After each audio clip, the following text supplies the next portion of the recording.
Today for the Haftorah, we are in 1 Samuel, and what I would like to do is that I'm going to read a little bit of the Haftorah, but what I'm more interested in is why do we choose this Haftorah, and then to do a little meditation with it. Because it's an incredibly painful Haftorah, and I think it's very revealing why the rabbis choose to place this right here in the midst of Rosh HaShanah. And so we're here with Hannah, and life is not going the way she wanted it to. She is not able to become pregnant. It says here, and I'm on verse 6, it literally says, the Eternal had closed her womb. And her rival wife in the family that she was in would literally taunt her and make fun of her. And so if it wasn't painful enough inside of her, there was external factors coming in. So there was pain inside, and then there was pain outside, which amplified it. And you would think, well, someone can deal with that for 1 year, but then it really leans into it here. On verse 7, it says, and so it was year after year. When she would go up to the house of the Eternal, she taunted her, and she would cry, and she would not eat. And so Hannah was in this deep pain. And then finally, what Hannah does is something we actually becomes the foundation for how we begin to think about prayer here. Is that if you come down here into verse 9, is that Hannah arose after the eating and the drinking at Shiloh, while Eli the priest sat upon the throne near the doorpost of the temple of the Eternal. And she, bitter to the core.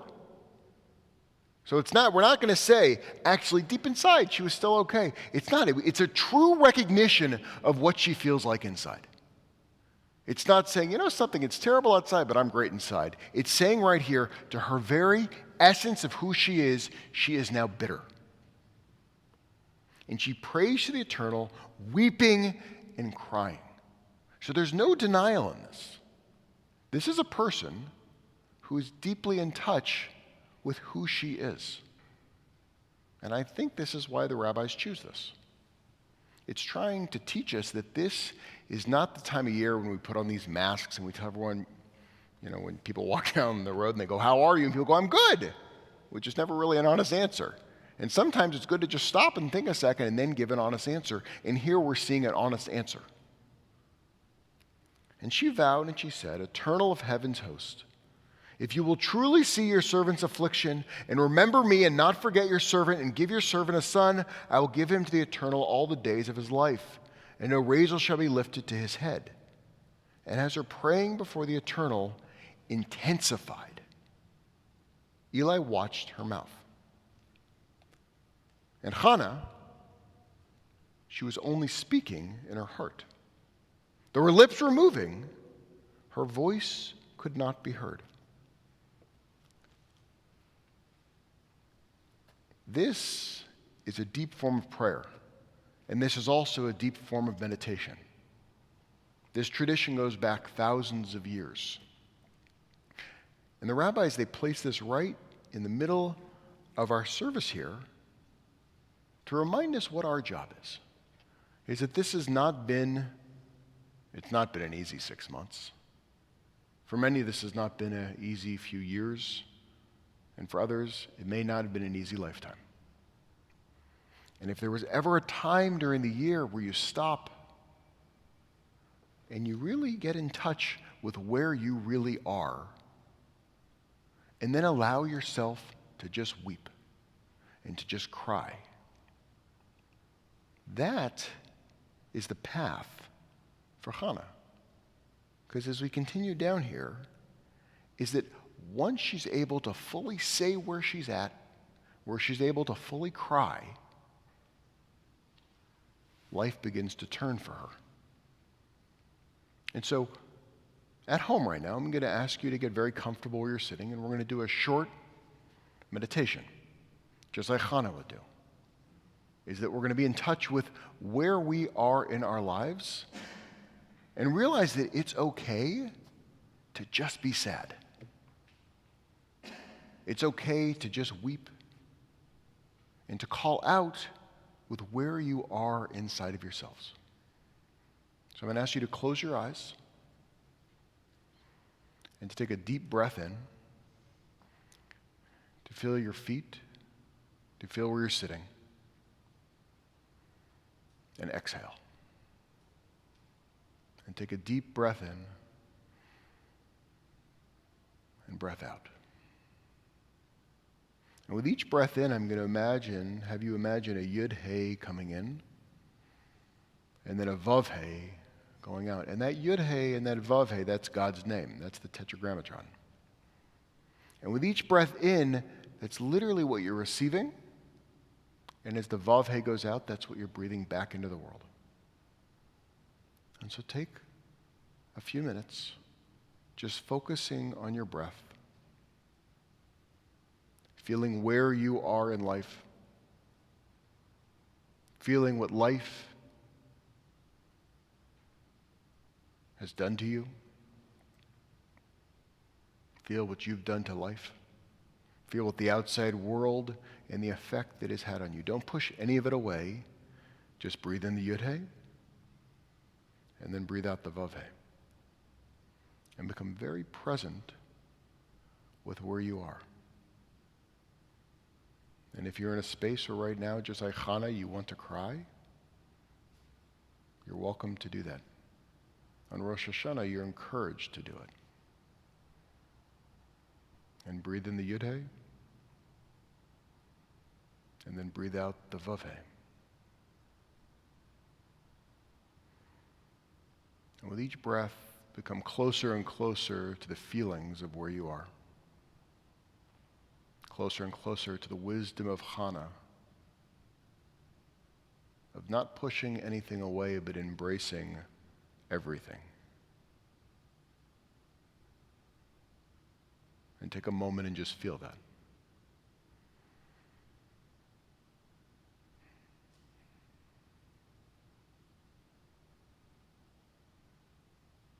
Now as you breathe in the yud-hey, you are breathing in something much bigger than yourself. And then you breathe out the vav-hey. And with each breath in of the yud-hey, feel the light come into your body, and then exhale the vav-hey. And think to yourself, what do you need to reach out for?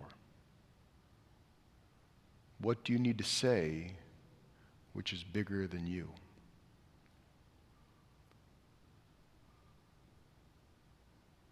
And breathe in the yud-hey and breathe out the vav-hey.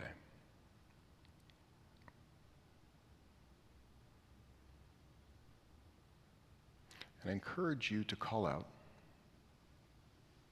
what you need, to call out what your hope is, what your dreams are.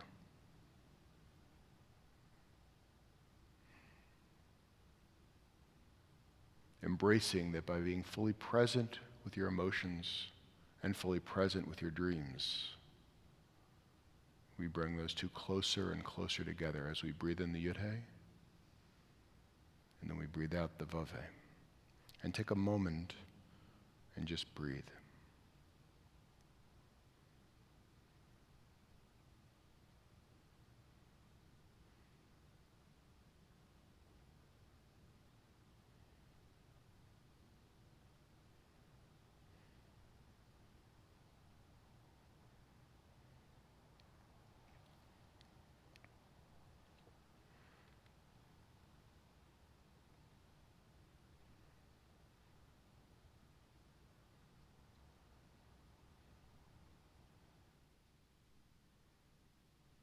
And Hannah answered,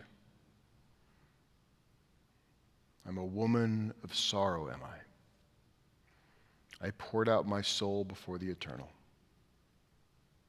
Do not take your servant for a worthless woman. All this time I've spoken from the depth of my anger, from the greatness of my grievance. And then Eli answered and said, "Go in peace, and may the God of Israel grant the request that you have made." And take a big, deep breath in, and imagine yourself rising up from that sacred space, having been completely present in this experience. And I'm going to invite you to open your eyes as you imagine yourself walking into peace, walking into that world fulfilled in this year 5781.